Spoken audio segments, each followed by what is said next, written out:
জমির বিরোধের জেরে রাতের আধারে ধানের চারা উপড়ে ফেলা হয়েছে। জমির আটি কেটে কৃষকের ফসলের উপর চালানো হয়েছে তাণ্ডব। এমন অভিযোগ ভাড়ুয়াখালীর চাঁদের পাড়ার সাবেক মেম্বার সৈয়দ আলমের বিরুদ্ধে।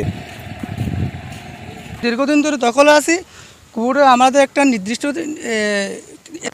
নিষেধাজ্ঞা দিয়েছে, মানে স্ট্রাইকও, যারা যে অবস্থা আছে তারা এই অবস্থা থাকবে।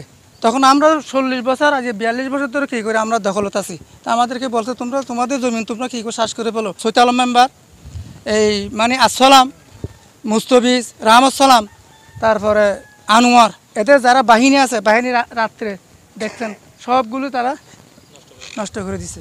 ভুক্তভোগীরা জানান, দীর্ঘ 40 বছর ধরে খতিয়ান মূলে স্থানীয় আমানুল্লাহ গং এই জমিতে চাষাবাদ করে আসছে। হঠাৎ সৈয়দ আলম জমির দাবি করলে আদালতে গড়ায় জমির বিরোধ। বিচারাধীন বিরোধপূর্ণ জমি বুক দখলে থাকা আমানুল্লাহ গংকে চাষাবাদের রায় দিলে আদালত অবমাননা করে জমিতে তাণ্ডব চালায় সৈয়দ আলম গং। সুদরা বুক করতেছি, এগুলা কোর্টের একটা নির্দেশ পাইছি, আমরা শ্বাস করে ফেলছি।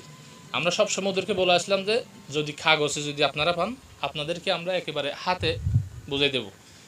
কোর্টের অমান্য করে ওরা সব সময় আমাদেরকে হুমকি দামকি বিভিন্ন ধরনের মানে এই সেই মানে করতো, লোকজন দিয়ে আমাদেরকে করে।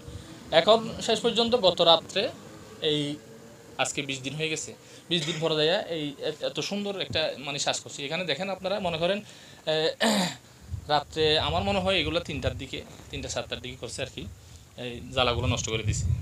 স্থানীয়রা জানান, কয়েক যুগ ধরে আমানুল্লাহ গংয়ের ওয়ারিশগণ শান্তিপূর্ণভাবে জমি লাগিয়ত ও চাষাবাদ করছিল।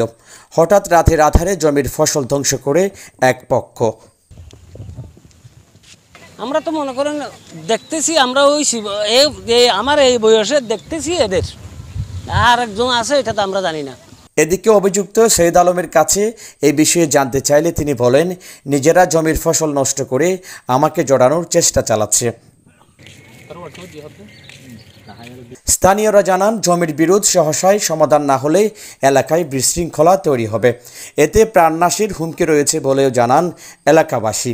এটা নিয়ে নাকি রোপণ না করার আগে, শ্বাস রোপণ না করার আগে একটা বৈঠকে বসার কথা ছিল, এরা বসে নাই।